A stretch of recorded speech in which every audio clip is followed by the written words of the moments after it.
गिबियावनो बयखौबो आंनि चेनेलाव बरायना लाग्रोबाय आसा खालामो नोंथांमोना मोजाङैनो दङ आंबो मोजाङैनो दङ दिनैनि भिडिअआ जागोन एसआइ आनजादाव फैखांनाय मेथ्सनि मावफुंथायनि भिडिअ बेखायनो नोंथांमोना भिडिअखौ जोबजासे नायलांबानो जाबाय जायफोर बिथांमोना एसआइ आनजाद होदोंमोन नोंथांमोना कमेन्ट खालामबानो जाबाय माबायदि हादों आरो हायाखै आरो जायफोरा आनजाद होआखै नोंथांमोनाबो भिडिअखौ जोबजासे नायलां मानोना उननि आनजादफोरनि थाखाय बेफोरो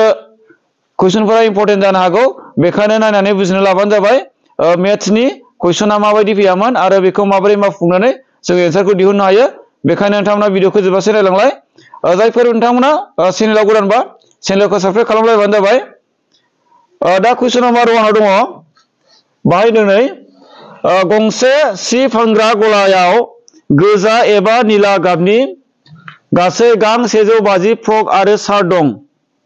बे दामोलाव गां 70 गोजा गाबनि मुवा आरो गां 120 फ्रक दं जुदि बेयाव गां 18 निला गाबनि शार्ट दं अब्ला बे गलायाव गांबेसे गोजा फ्रक दं होननानै सोंदों बे कुइसना जोबोद इम्पर्टेन्ट आरो उननि आनजादफोरावबो बे रोखोमनि कुइसना फैनो हागौ माने बाथ्राफोरखौल' चेन्ज खालामनो हागौ आरो जोंना आसाम पुलिसनि कनस्टेबलनिबो फैगासिनो नालाय दा बेखौ ओरैबायदि खालामनांगोन माने मोजाङै साननांगोन आरो बेखौ मोजाङै लजिक बाहायनांगोन मोजाङै सानबासो बेखौ हागोन दा मोजाङै जोङो कुइसनखौ बुजिनांगोन फरायनांगोन कुइसनखौ फरायनानै मोजाङै जेब्ला बुजिगोन अब्लासो बिनि फिननायखौ गोरलैयै मावफुंनो हागोन दा कुइसना ओरैबायदि होनदों गंसे जि फानग्रा गला बे गलायाव गोजा आरो निला गाबनि मोननै गाबल' होदों गोजा गाब मोनसे निला गाब मोननै गाबनि गासै 150 फ्रक दङ फ्रक आरो शार्ट फ्रकजों शार्टजों गासै 150 ता जि दं आरो बे गलायाव ओमफ्राय गाबा गोजा मोनसे निला मोनसे मोननै गाबनि दङ ओमफ्राय मोननै जि दङ फ्रक आरो शार्ट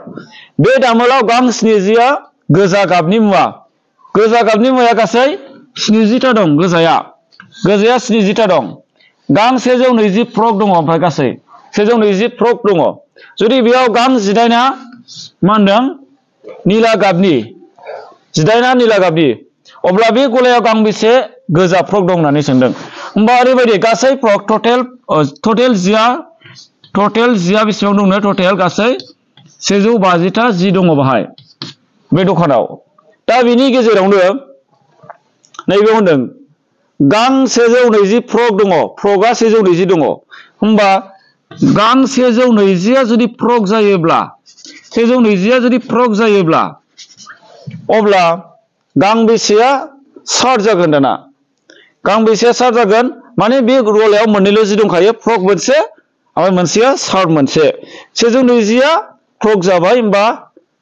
माबाया शार्टआ बेसे जागोन शार्टआ होमबा 150 निफ्राय 120 दानख'योबा 30 ता शार्ट दं बाहाय 30 ता शार्ट दङ बे शार्ट बेखौ आं एस होनानै लानोसै बुजिनो थाखाय नैबेखौ फ्रकखौ एफ होनानै लानोसै बुजिनो थाखाय दा बेबायदि जाबाय दाना बे दामोलाव गां 70 गोजा गाबनि मुवा दङ 70 ता गोजा गाबनि दं नैबे होनबावदों ओमफ्राय जुदि बेयाव गां 18 निला गाबनि शार्ट दं निला गाबनि शार्ट नैबे शार्टमोन शार्टआ निला गाबनि शार्टआ बेसेबां दंनो निला गाबनि शार्टआ 18 ता दङ होमबा निला गाबनि शार्टआ 18 ता दङ बाहाय 18 ता दङ बे जाहैबाय निला गाब बेखौ एन होबाय आङो निला गाब बे निला गाबा 18 ता दङ होमबा गोजा गाबा बेसेबां थागोन दाना माने गाबा मोननैल'खा गोजा आरो निला होमबा गोजा गाबा बेसेबां थागोन 30 निफ्राय 18 दानख'योब्ला गोजाया बेसेबां थागोन दानख'योबा नै फैबाय 12 जागोन 12 ता गोजा गाबनि दङ गोजा रेडआ 12 ता दङ होमबा 12 ता रेडनि शार्ट दङ बाहाय ओमफ्राय जुदि बेयाव गां 70 गोजा गाबनि मुवा दं गोजाया गासै बेसेबां दङ 70 ता दं गोजाया 70 ता दङ 70 ता गोजा दङ होमबा गोजाया बेजों माने शार्टजों आरो फ्रकजों दाजाबबा 70 ता दङ दा नैबेयाव सोंदों बे गलायाव गांबेसे गोजा फ्रक दङ दाना रेड कालारनि फ्रकआ गांबेसे दङ दाना अब्ला जों साननानै नायदो 70 तानि गेजेराव जुदि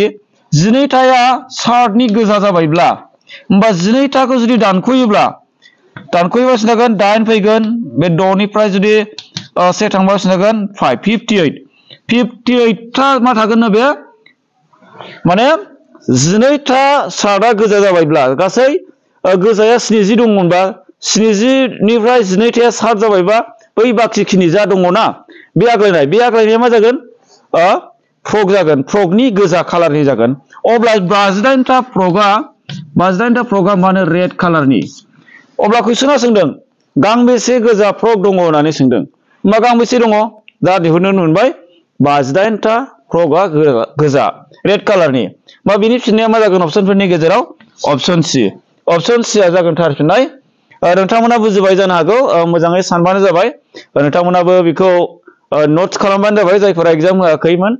कुइसनखौ नोट्स खालामनानै नैबे फर्मुलाफोरखौ एसे गावनो साननानै बानायबानो जाबाय माबोरै दिहुनगोन मालाबा समाव बेबायदिनो एखे कुइसनानो माने बाथ्राफ्रा आलादा जानानै फैनो हागौ उननि एग्जामफोराव बेखौ थाल लाबानो जाबाय दा कुइसन नाम्बार 2 दङ 1 आरो 100 नि गेजेराव मोनबेसे नै बिसान गोनां मिथिंगा अनजिमा दं होननानै सोंदों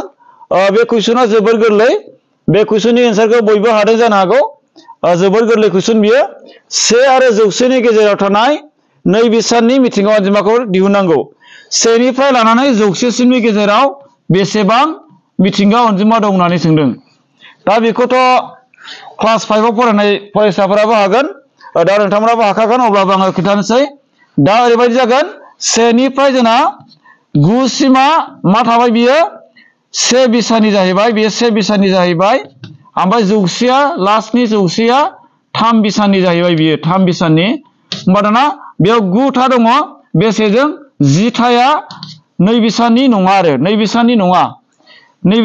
होमबा नै बिसानिया बेसे थागोन 90 था थागोन होमबा बिनि फिननाया अपशन ए जागोन बिनि फिननाय माने 10 निफ्राय लानानै 99 सिमा नै बिसानि जागोन बियो नै बिसानि जागोन दा कुइसन नाम्बार 3 दङ मोनसे बेंखनाव दोंसे सिलि हांखो बोनाय जाबाय जायनि लावथाया बेनि सखावजों समान सिलिं हांखोनि बिजौफोरखौ बेंखननि मिरुजों नांगौ रोखोम हांखो खोन्दोजों दाजाबोब्ला सोरजिजानाय आखान्थिथामा जागोन मोनसे बाहाय मोनसे बेंखन लादों बे बेंखनजों मोनसे आखान्थिथाम सोमजिदों बे आखान्थिथामा मा रोखोमनि आखान्थिथाम बेखौ सोंदों दा आखान्थिथाम होननानै बुङोब्ला अपशन ए आव दङ खनामा आखान्थिथाम बि आव दङ गोरोबि आखान्थिथाम सि आव दङ खनाथि आखान्थिथाम डि आव दङ गोरोब आखान्थिथाम दङ होमबा मोनसे बेंखन लानि बियो मोनसे बेंखन दा ओरैबायदि होनदों मोनसे बेंखनाव दोंसे सिलि हांखो बोनाय जाबाय होनदों मोनसे सिलि हांखो बोदों जायनि लावथाया मोनसे सखावजों समान हमना ला सखावा नैबे मोनसे मिरुनिफ्राय मोनसे ओरै बोनायखौ मा होनो सखाव होननानै बुङो बे सखावजों समान बे सिलि हांखोनि लावथाया बेबायदि बोनाय जाबाय दा सिलि हांखोनि बिजौफोरखौ बेंखननि मिरुजों सिलि हांखो जाबाय बे सिलि हांखोनि नैबे बिजौफोरखौ नैबे मिरुजों फोनांजाबाय ओरैबो फोनांजाबनाय जाबाय बेंखननि मिरुजों नांगौ रोखोमै फोनांजाबनाय जाबाय खोन्दोजों दाजाबनानै सोरजिजानाय आखान्थिथामा मा होननानै सोंदों हमना लादो बे मा होनदोंमोन मोनसे सिलि हांखोनि लावथाया नैबे सखावजों समान नालाय बेयो